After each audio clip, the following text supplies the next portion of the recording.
Nobody can stop this flow. Hallelujah. Hallelujah. Hallelujah.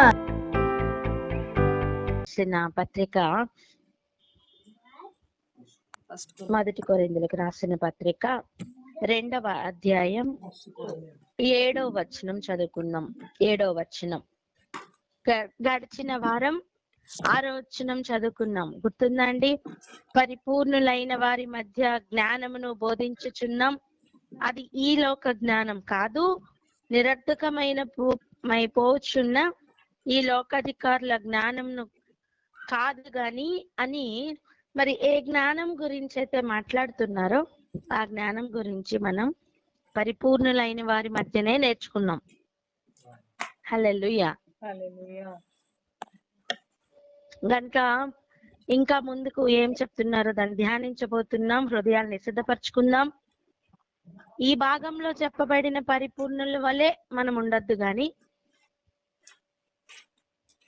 ఆ జ్ఞానము కొరకు ఎదురు చూస్తున్న వారి వలె ఉందాం. ఆమేన్. దయచేసి కాల్స్ అన్ని యాడ్ అయ్యాయి లేదా ఒకసారి చెక్ చేసుకోండి. ఏ ఒక్కరిని మిస్ చేయొద్దు. కాల్స్ యాడ్ చేయండి. చదువుదాం 7వ వచనం.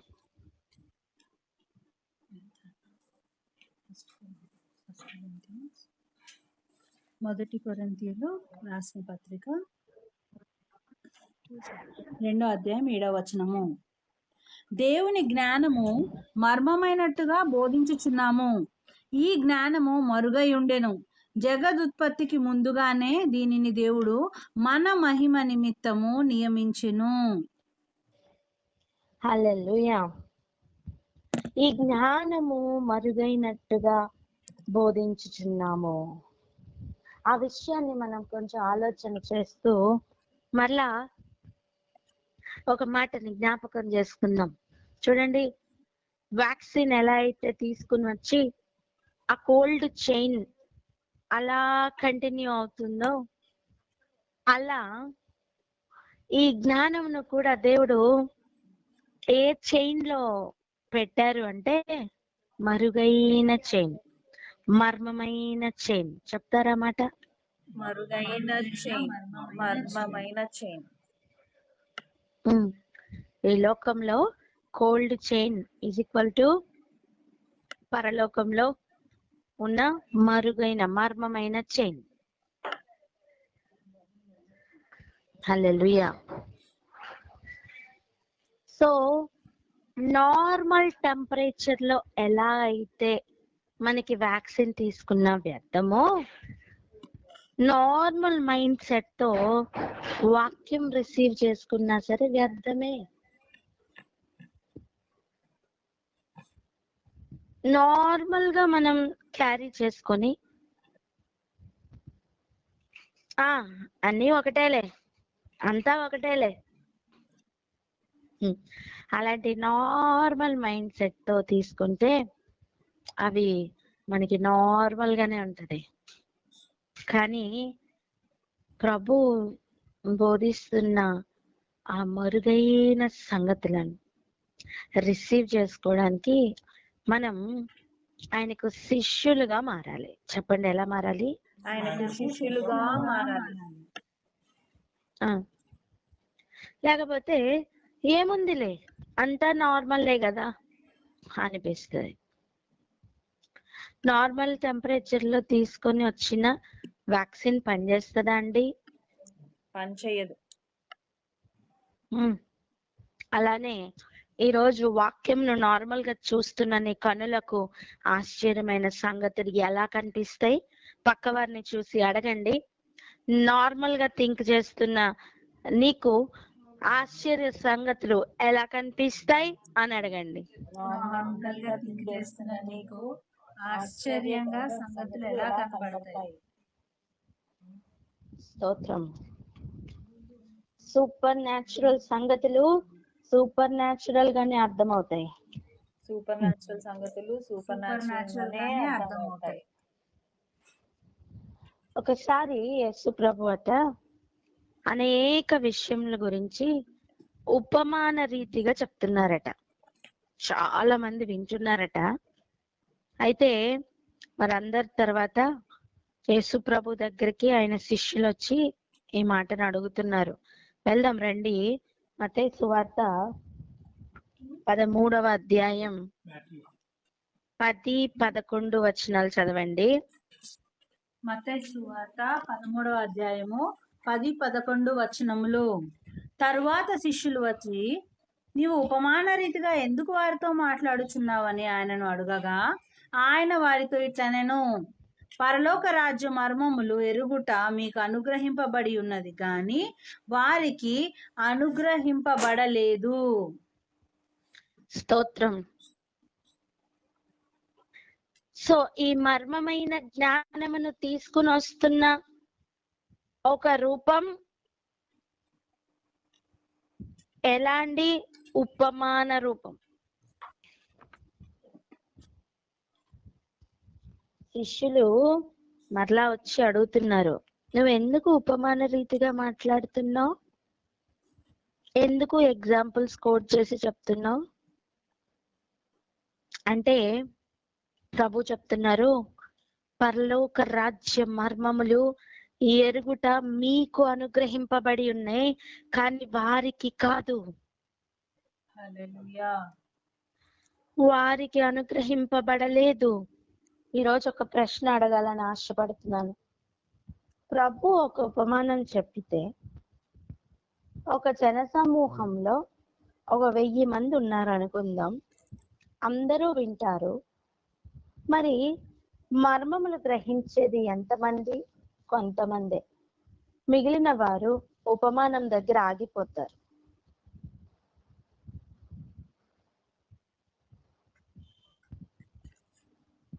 ఒక ప్రసంగం విన్నారు అనుకుందాం, ఏం చెప్పారు దాంట్లో అంటే ఈరోజు టెస్ట్ చేసుకుందాం, మనకి ఏం గుర్తుంటున్నాయి? ఉపమానాలు మాత్రమే గుర్తుంటున్నాయా? దాని లోపల వాక్యం గుర్తుంటుందా? దాని లోపల చెప్పబడిన మర్మములు గ్రహింపులోకి వస్తున్నాయా? ఎగ్జాంపుల్ మాత్రం గుర్తుంచుకొని అబ్బా ఏం చెప్పారు, లేకపోతే ఏం చెప్పారండి అన్న అనుభవంలో ఆగిపోతూ మార్కులేస్తూ ఉన్నావా? అలాగైతే జన సమూహంలో కొట్టుకుపోయే అనుభవం అది. శిష్యులకు మాత్రమే అనుగ్రహింపబడింది మర్మములు ఎరుగుట అనే ఆధిక్యత. మర్మములు మర్మముగానే బోధిస్తున్న దేవుడు, మర్మములు ఉపమాన రీతిగా బోధిస్తున్న దేవుడు. వినుట మట్టుకు అందరూ వింటారు, కానీ గ్రహింపులోనికి కొందరికే వస్తుంది. ఎందుకు అంటే దేవుడు దాన్ని అందరి కోసం తేలేదు, శిష్యులకి మాత్రమే తెచ్చారు. ఈ లోకాధికారులకు అసలు లేదు, జనసమూహంకు కొంచెమే అర్థమవుతుంది. జోక్స్ వింటూ జోవియల్ గానే ఉన్నవానికి జోక్స్ మాత్రమే అర్థమవుతాయి. ఎవరికి ఏది కావాలో అది మాత్రమే పికప్ చేసుకోగలుగుతారు. ఈరోజు అర్థం చేసుకుందాం, మనం ఎక్కడున్నాం, మనం ఏ స్థాయిలో ఆగాం. నీకు మర్మములు అర్థం కావట్లేదా? లేదా ప్రభు బోధిస్తున్న ఒక్కొక్క మాట లోపలి అర్థం, ఆ లోతు టచ్ అవ్వట్లేదా? నానా నువ్వు వెలుపట ఉన్నావు తెలుసా?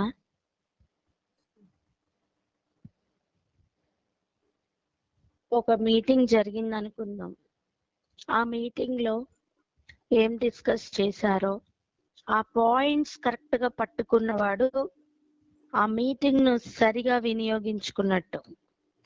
అలా కాకుండా ఎవరే డ్రెస్ వేసుకుని వచ్చారు, ఎవరు ఎలా రెడీ అయ్యి వచ్చారు, ఇవన్నీ మాత్రం చూసుకొని ఎంతమంది వచ్చారు అని క్యాలిక్యులేట్ చేసుకుని ఆ విషయాలు మాత్రమే చూసుకొని వెళ్ళిపోయిన వాడు మీటింగ్ లోపలి విషయాలు, ఏం తీర్మానాలు తీసుకున్నారు అనే విషయాలు గ్రహించకపోతే వానికి ఏం ప్రయోజనం? నేను అంటాను, వాడు మీటింగ్ లో ఉన్నా మీటింగ్ బయట ఉన్నా ఒకటే అని.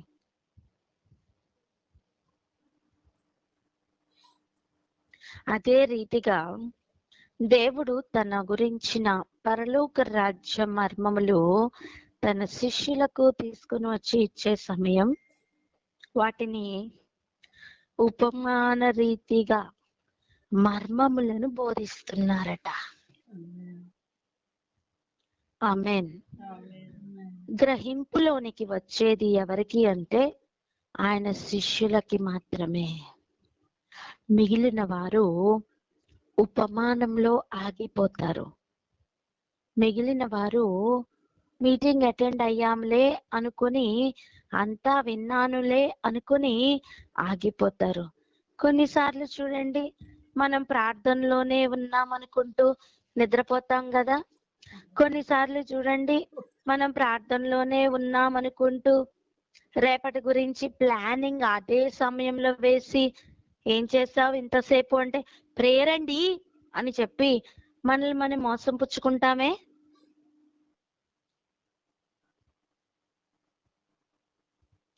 ఇంకొంతమంది బ్యాచ్ ఉంటారు, ఆ ప్రేయర్ లోనే కూర్చుని వేరే ఇతర ఆలోచనలు పెట్టుకొని వాక్యం మాత్రం బురకెక్కించుకోకుండా కంపారిజన్ లో ఆగిపోయే కొంతమంది ఉంటారు.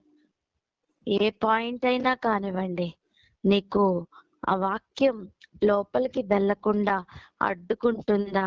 నానా, నువ్వు ఎక్కడున్నావో ఒకసారి చెక్ చేసుకోవా? ఇక్కడ ఆగి ఒకసారి ప్రార్థన చేసుకుందాం. ప్రభా, మాలో ఎవరు కూడా అలా కొట్టుకుపోయే పొట్టులో ఉండకూడదని, తయారవుతున్న గట్టి గింజల వలె ఉండాలని, సారము తీసుకునేది గట్టి గింజ కోసమని గ్రహించి మర్మములను బోధిస్తున్న సమయం, మర్మమైన జ్ఞానం ఉపమాన రీతిగా చెప్పినా, మరి ఏ రూపంలో చెప్పినా, అన్య భాషలతో చెప్పినను, ఎలాగ చెప్పినను గ్రహింపులోనికి వచ్చును కాక అని ప్రార్థిద్దామా? మైండ్ సెట్స్ ఓపెన్ అవ్వాలి, కన్నులు ఓపెన్ అవ్వాలి, హృదయములు ఓపెన్ అవ్వాలి, మనస్సు మారి నూతన పరచబడినట్లుగా, స్వస్థత పొంది ఇక కొనసాగునట్లుగా, ఎదురు చూపు పెరుగునట్లుగా మర్మములు ఓపెన్ అవ్వాలని ప్రార్థన చేద్దామా?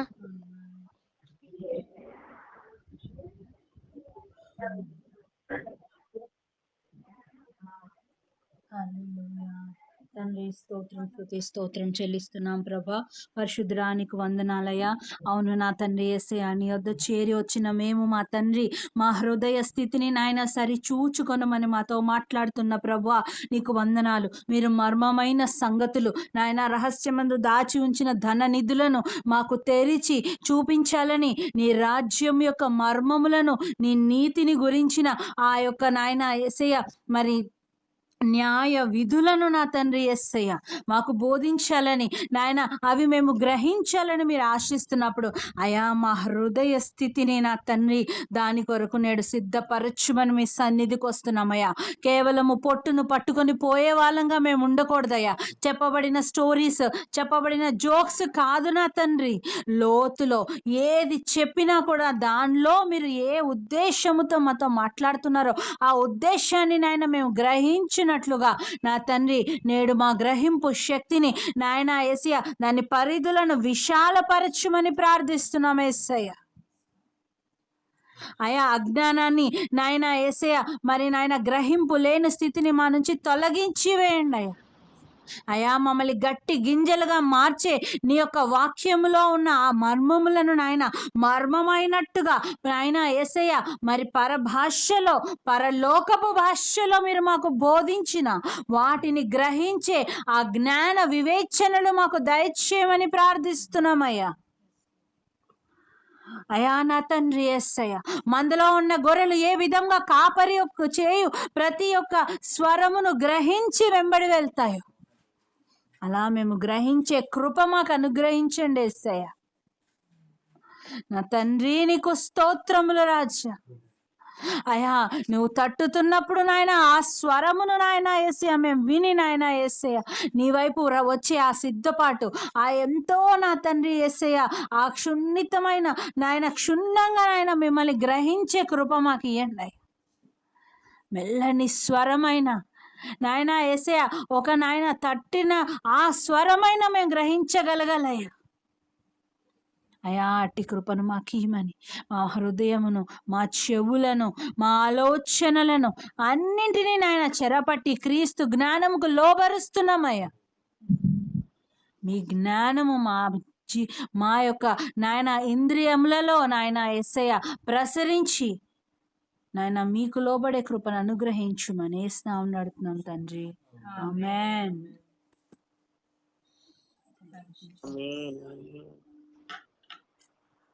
ఆమేన్. ఆమేన్. ఇంకొక విషయం చూసుకుందాం. ఈ జ్ఞానం మరుగై ఉండెను. అందరు చెప్తాం, ఈ జ్ఞానము మరుగై ఉండెను. అందరు చెప్దాం, ఈ జ్ఞానం మరుగైన జ్ఞానం అని. ఈ జ్ఞానము మరుగైన జ్ఞానం. ఇప్పుడు నాకు తెలుసు అని చెప్పుతున్నవాడు అబద్ధికుడు.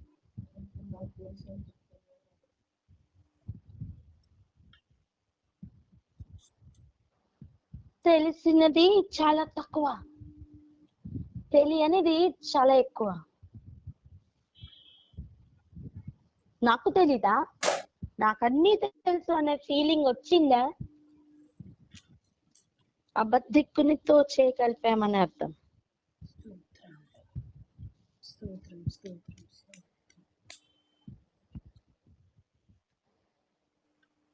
ప్రభు గురించి మాట్లాడినప్పుడు ఇదా నాకు తెలుసు, హెబ్రీ పత్రిక తీసామనుకోండి, ఎప్పుడు వింటున్న వాక్యం లాగా అనిపిస్తుంది. ఇదా నాకు తెలుసు, ఈ వాక్యం నాకు తెలీదా అనే ఫీలింగ్ వస్తుందా? నానా ఎక్కడో మిస్గైడ్ అయ్యాం అని అర్థం. ప్రతి రోజు ప్రతి దినం నిన్నటి మొన్నటి దినం ఇవ్వని దేవుడు వాక్యం కూడా అవసరానికి తగ్గట్టుగానే ప్రతి దినం దయచేస్తారు. ఆమేన్. ఆమేన్. ఇది నేను వినినదే, ఇది నాకు తెలుసు అనుకున్నామా, అవుట్.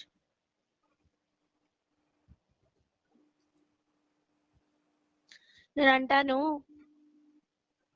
ఇంటిలో ఎప్పుడో తెచ్చి పెట్టుకున్న కొన్ని ఐటమ్స్ ఉంటాయి. నువ్వు ఎప్పుడో లాస్ట్ వీకే కొని పెట్టావు. కొన్ని క్యారెట్స్, కొన్ని కరివేపాకులు, ఇవన్నీ కొన్ని తెచ్చి ఫ్రిడ్జ్ లో పెట్టుకున్నావు కదా. కానీ ఈ రోజు నువ్వు తయారు చేస్తున్న రెసిపీకి అవన్నీ అవసరం నానా, ఇవన్నీ నా దగ్గర ఉన్నాయి ఆల్రెడీ అని ఫ్రిడ్జ్ లో పెట్టుకుంటే ఆకలి తీరుతుందా? తీరదు. నువ్వు ఆ రోజు కొరకు మళ్ళీ వేడి చేయాలి, మళ్ళీ బాండ్లీ పెట్టాలి, మళ్ళీ దాన్ని తొక్క తీయాలి, మళ్ళీ కట్ చేయాలి, మళ్ళీ ఉడకబెట్టాలి. ఏ ఇంగ్రీడియంట్స్ అన్నా కానీ నీకు ఆ రోజు ఆహారం సిద్ధపడాలి అంటే వాటన్నిటినీ కూడా మళ్ళీ ఒక ప్రాసెస్ గుండా తీసుకుని వెళ్ళి తయారు చేసి పక్కన పెడితే సరిపోదు, కానీ తయారు చేసి నోటితో నమిలి గొంతుతో మింగాలి, కడుపులోకి చేరాలి, మళ్ళీ అరగాలి. అప్పుడే మరలా బలం అనేది పొందుకుంటాం. ఇది ఎంత సత్యమో, ఇది ఎంత వాస్తవమో, దేవుని వాక్యము కూడా అంతే సత్యం, అంతే వాస్తవం, అంతే అవసరం. హల్లెలూయా. నాకు తెలుసు, నిన్న విన్నాను అనుకోకు నాన్న. ఈ రోజుకి అవసరమైన వాక్యమే ఈ రోజు దాస్తారు దేవుడు. ఈ రికార్డింగ్ నేను ఆల్రెడీ విన్నాను, ఈ పాట నేను ఆల్రెడీ పాడాను, ఎన్నిసార్లు పాడాము, రోజు ఇదే పాట పాడుకున్నాం అనుకోకు. పాటల్లో నుంచి దేవుడు మాట్లాడతారు, వాక్యంలో నుంచి దేవుడు మాట్లాడతారు, నీ పరిసరాల్లో నుంచి దేవుడు మాట్లాడతారు. నిన్నటి మొన్నటి దినం దేవుడు ఇవ్వట్లేదు, నూతనమైన దినమే ఇచ్చారు. అప్పుడు నూతనమైన ప్రత్యక్షతలే ప్రతి దినం ఇస్తారు.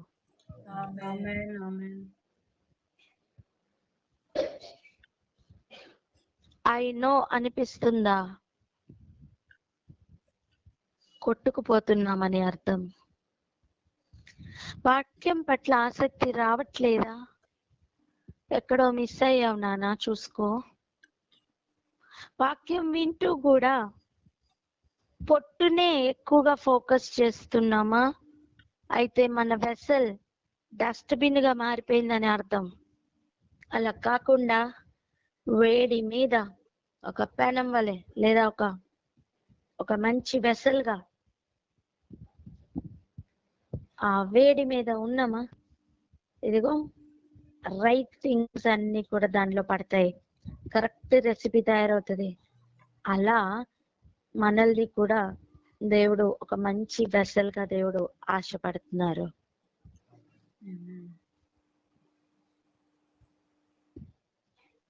ఏది నాకు తెలుసు అని చెప్పడానికి వీల్లేదు. కలిగిన వానికే ఇయ్యబడును. పలకండి అన్నమాట. కలిగిన వానికే ఇయ్యబడును. మళ్ళీ చెప్దాం, కలిగిన వానికే ఇయ్యబడును.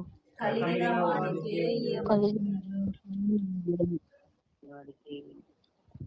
చదవండి మత్తయి సువార్త 13వ అధ్యాయం 12వ వచనం. మత్తయి సువార్త 13వ అధ్యాయము 12వ వచనం. కలిగిన వానికే ఇయ్యబడును, వానికి సమృద్ధి కలుగును. లేని వానికి కలిగినది వాని యొద్ద నుండి తీసివేయబడును. మరియు వారు చూచుచుండియు చూడరు, వినుచుండియు వినకయు, గ్రహింపకయు నున్నారు. ఆమేన్, ఆమేన్. ఇప్పుడు చూడండి, కలిగిన వానికి ఇయ్యబడును. చెప్దామా మాట? కలిగిన వానికే ఇయ్యబడును. కలిగిన వానికే ఇయ్యబడును. కలిగిన వానికే ఇయ్యబడును. కలిగిన వానికే ఇయ్యబడును. లేని వానికి ఉన్నది కూడా తీసేస్తారట. కలిగినది కూడా వాని యొద్ద నుండి తీసివేయబడును. ఒకసారి ఒక మాట చెప్పండి. లేనివాడు అని ఆల్రెడీ చెప్తున్నప్పుడు వాడి దగ్గర కలిగింది కూడా తీస్తానంటే అర్థం ఏంటి?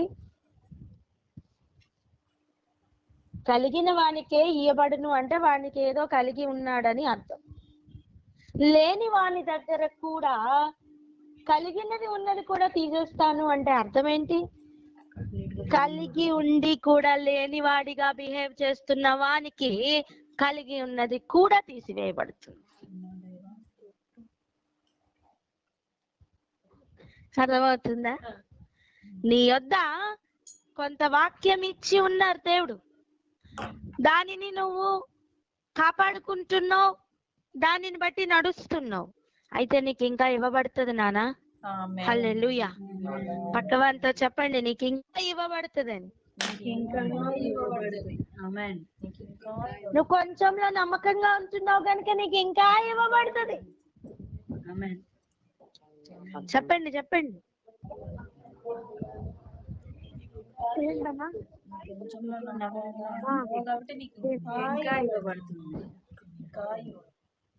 వానికి సమృద్ధి కలుగును. ఆ మాట పలకండి.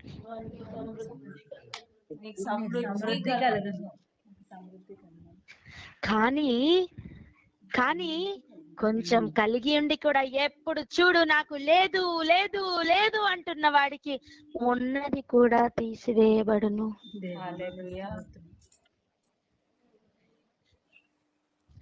లేని వాని దగ్గర కలిగినది కూడా తీయడం అంటే అదే. వాక్యం నీ యొద్ద నీ నోట పెట్టి ఉన్నానన్న మాట సత్యం, కానీ నీ దాన్ని గ్రహించకుండా ఉన్నావే. ఉన్నది కూడా తీసివేయబడక ముందే గ్రహింపులోనికి రా. పక్కవారితో ఈ మాట చెప్పండి. ఉన్నది కూడా తీసివేయక ముందే ఉన్నది కూడా తీసివేయక గ్రహింపులోనికి రా. ఇక్కడ ఆగి ప్రార్థన చేసుకుందాం. ఎవరైనా ప్రార్థన అందుకోండి. స్తోత్రం స్తోత్రం రాజా నాయన మీకే వందనాలు తండ్రి. దేవా నాయన ఇదిగో ప్రభా నాయన మీరు మమ్మల్ని హెచ్చరిస్తున్నందుకు తండ్రి నాయన మీకే వందనాలు ప్రభా. దేవా తండ్రి స్తోత్రం రాజా. తండ్రి కలిగిన వానికే ఇవ్వబడుతుందని ప్రభా నాయన చెప్తున్నారు తండ్రి. స్తోత్రం రాజా. ప్రభా నాయన తండ్రి మీరు మాకు ఆల్రెడీ ఇచ్చిన వాక్యంను ప్రభా నాయన తండ్రి ఆ వాక్యం అనే దీపమును తండ్రి. స్తోత్రం రాజా. నాయన కాపాడుకుంటూ ప్రభా నాయన ఉండటకు కృపను దయచేయండి తండ్రి. నేను అట్లా ఉన్న ప్రభా నాయన ఇంకను ప్రభా ఇస్తాను ప్రభా చెప్తున్న దేవా నాయన మీకే స్తోత్రం తండ్రి. స్తోత్రం రాజా. ప్రభా నాయన తండ్రి ప్రభా నాయన వాక్యంని కాపాడుకోకపోతే తండ్రి ప్రభా ఉన్న వెలుగును కూడా తీసివేస్తాను ప్రభా నాయన మీరు హెచ్చరిస్తున్నారు తండ్రి. స్తోత్రం రాజా. స్తోత్రం తండ్రి. ఓ ప్రభా నాయన ఈ మర్మం కొరకు తండ్రి నాయన మీకే వందనాలు ప్రభా. స్తోత్రం తండ్రి. ఓ ప్రభా నాయన మీకే వందనాలు తండ్రి. మా కన్నులకు దీపమైన నీ వాక్యమును ప్రభా స్తోత్రం రాజా హృదయంలో తండ్రి ఎప్పుడు ప్రభా భద్రపరుచుకుంటూ కాపాడుకుంటూ ఉండటకు నాయన కృపను దయచేయండి. స్తోత్రం రాజా. ఇంకను ప్రభా నాయన స్తోత్రం తండ్రి మీరు ఇస్తున్న తండ్రి నాయన వాక్యంను ప్రభా నాయన స్తోత్రం తండ్రి ఆ వాక్యంతో తండ్రి నాయన వృద్ధి పొందడానికి వెలుగు పొందడానికి తండ్రి మీరు ఇంకను ప్రభా అత్యధికంగా ఇవ్వబోతున్న వాక్యమును తండ్రి స్తోత్రం రాజా కాపాడుకొని తండ్రి భద్రపరచుకోవడానికి ప్రభా శక్తిని దయచేయండి రాజా నాయన మీకే వందనాలు తండ్రి. స్తోత్రం రాజా. స్తోత్రం తండ్రి. ప్రభా నాయన తండ్రి తండ్రి మర్మములను ప్రభా వింటున్న శిష్యుల వల్లే తండ్రి మారు కృపను ప్రభా నాయన తండ్రి ఆ అట్టి నాయన లెవెల్లోకి ప్రభా వచ్చి కృపను తండ్రి స్తోత్రం రాజా మాకు దయచేయండి. శక్తిని ప్రభా నాయన మాకు దయచేయండి తండ్రి.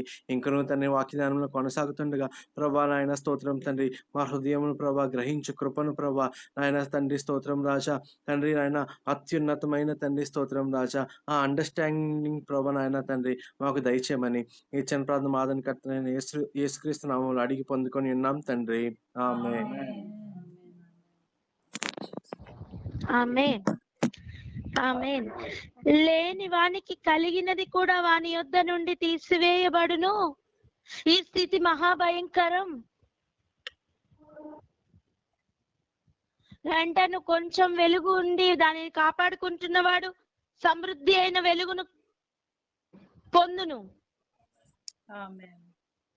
కొంచెం వెలుగు ఉండి దాన్ని కాపాడుకోలేక కష్టపడిన వాడు ఆ వెలుగును గ్రహించలేని వానికి మొత్తం అంధకారంగా మారుతుంది. ఆ ఉన్న వెలుగు కూడా తీసివేయబడుతుంది.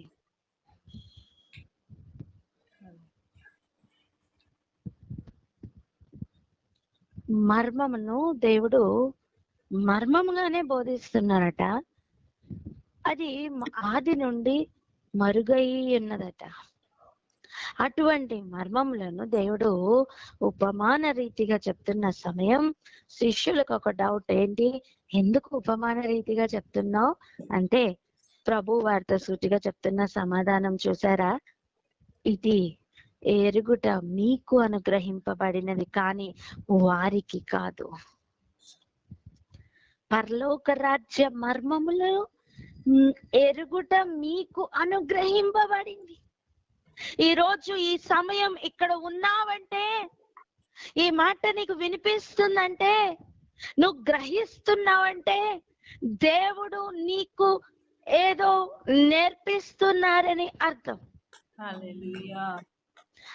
ఆయన ఏర్పాట్లో నువ్వు ఉన్నావని అర్థం. పక్కవారిని తాకి చెప్పండి, ఆయన ఏర్పాట్లో నువ్వు ఉన్నావు. ఆయన ఏర్పాట్లో ఈరోజు నీకు కలిగి ఉన్నదాన్ని సమృద్ధిగా పొందుకుంటా అని అడగండి. మళ్ళీ ఒకసారి చెప్పురా. ఈ రోజు నువ్వు పొందుకుంటున్న దాన్ని సమృద్ధిగా పొందుకుంటావా? ఈ రోజు నువ్వు పొందుకుంటున్నాన్ని సమృద్ధిగా పొందుకుంటావా? హల్లెలూయా, హల్లెలూయా, హల్లెలూయా. లేకపోతేనట ఉన్నది కూడా తీసివేయబడుతుందట. ఎందుకండి? వారు చూచుచుండియు చూడరు, వినుచుండియు వినకయు, గ్రహింపకయు ఉన్నారని చెప్తున్నారు. ఇదిగో లేని వాని బతికిదే.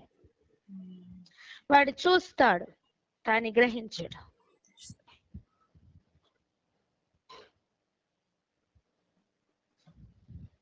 కొంచెం వెలుగు ఉంటది కానీ చీకట్లోనే నడుస్తాడు. ఏమి ప్రయోజనం? పరలోక రాజ్య మర్మములు ఎందుకు తెలుసా? నువ్వు గొప్పవాడిగా గొప్పదానిగా ఎత్తైన కొండ మీదకి ఎక్కి ఇక శిఖరం మీద కూర్చోమని కాదు అర్థం, ప్రయాణము చేయమని. హల్లెలూయా. ఆమేన్. ఆమేన్. ఈ లోకంలో ఒక సింహాసనం వేసుకుని కూర్చోమని కాదు నాన్న, పరుగులు పెట్టమని. పరలోకంలో పొందబోతున్న సింహాసనం కొరకు ప్రయాసపడమని. ఆమేన్. నేనేదో అయ్యాను అని కూర్చున్న జీవితం ఉందా? సారీ, అది మహాభయంకరం. మోసంలో ఉన్నావు నాన్న.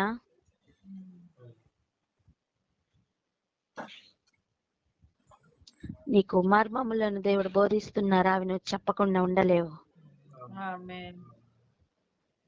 అది అనేకులకు పంచకుండా నువ్వు ఆగలేవు. నీ పరుగు స్పీడ్ అందుకుంటది. ఆమేన్. నీ పరుగు స్పీడ్ అందుకుంటది. ఆమేన్. నీ పరుగు స్పీడ్ అందుకుంటది. ఆమేన్. ఆ అనుభవం రావట్లేదా? నాకు ఇంతే చాలు, నేను బాగానే ఉన్నాను అని కూర్చుంటున్నావా? నీకా ఫైర్ అంటుకోలేదు నానా.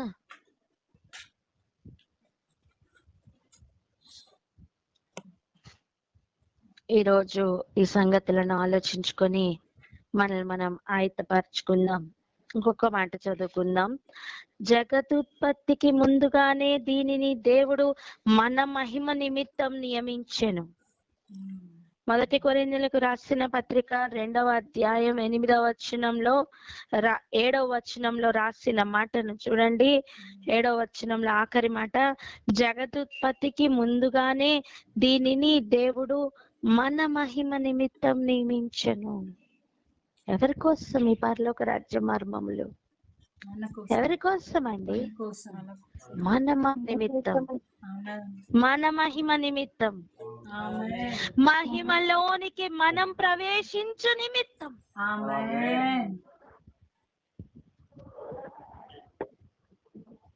ఈ ఒక్క సంగతి చాలు, ఈ ఒక్క సంగతి చాలు ఇక ఆగని ప్రయాణం ప్రారంభించడానికి. నువ్వు మహిమను పొందుకునేంత వరకు కూడా పరుగును ఆపకుండా పరిగెత్తున్నానా? ఆ ఆశ, ఆ ఆలోచన, ధైర్యము, నిరీక్షణ రావట్లేదా?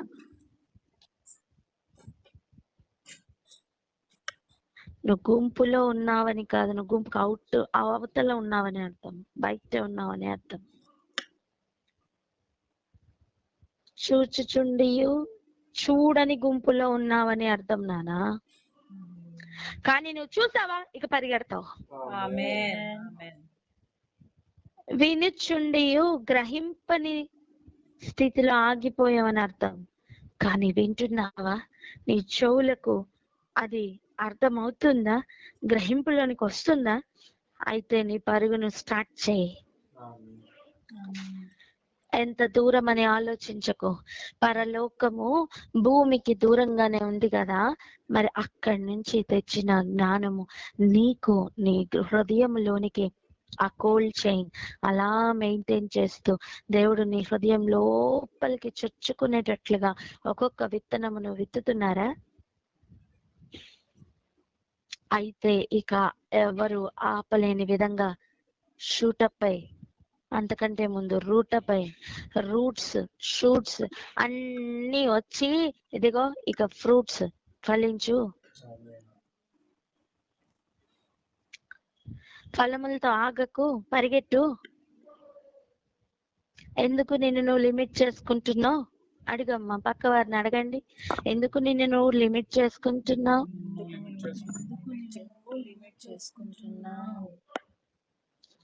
ఒక ఒక ఒక చిన్న బాంబు ఉందనుకోండి, కర్ర కట్టి కింద ఒత్తు పెట్టి ఉంటారే, దానికి సరిగ్గా ఫైర్ అంటుకుంది అనుకోండి, అది నీ చేతిలో ఉంటుందా?